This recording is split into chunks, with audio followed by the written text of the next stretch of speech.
Chère Team Gloire, je vous salue dans le précieux nom de notre Seigneur Jésus-Christ. Notre sujet du jour, pas de vide dans le monde invisible. Si Dieu ne règne pas sur ta vie, un autre règne à sa place. Bien-aimé, dans le monde visible, il est parfois possible de rester neutre. Mais dans le monde invisible, la neutralité n'existe pas. Tu penses peut-être que tu peux rester entre deux, que tu es en pause ou en réflexion.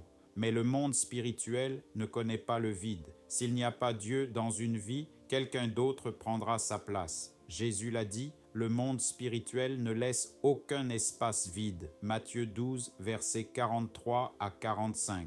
Lorsque l'esprit impur est sorti d'un homme, il va dans des lieux arides, puis il dit « Je retournerai dans ma maison d'où je suis sorti ». Et quand il arrive, il la trouve vide, balayée et ornée.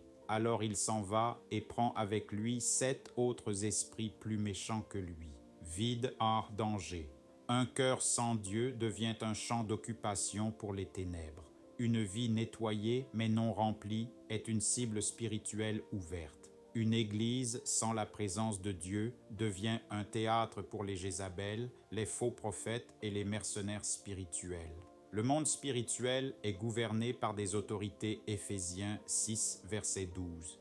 Car nous n'avons pas à lutter contre la chair et le sang, mais contre les dominations, contre les autorités, contre les princes de ce monde de ténèbres. Il existe des forces spirituelles qui réclament ton territoire. Si tu ne remplis pas ta vie du Saint-Esprit, elles viendront l'occuper. L'illusion du neutre. Tu dis peut-être, je ne suis pas trop engagé avec Dieu, mais je ne suis pas non plus avec le diable. C'est un mensonge mortel. Matthieu 12, verset 30. Celui qui n'est pas avec moi est contre moi. Dans le monde invisible, soit tu portes la lumière, soit tu portes l'ombre. Il n'y a pas de zone grise.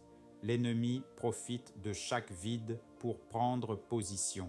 Le vide spirituel attire le découragement, le péché, les fausses doctrines, les esprits de manipulation, les liens d'âme toxiques, les dépendances émotionnelles ou sexuelles. Genèse 1, verset 2, la terre était informe et vide. Il y avait des ténèbres à la surface de l'abîme. Le vide attire les ténèbres. Mais Dieu ne laisse jamais le vide s'installer sans solution. Il veut le remplir de sa gloire. Dieu veut te remplir. Romains 15, verset 13. Que le Dieu de l'espérance vous remplisse de toute joie et de toute paix. Ton cœur n'est pas un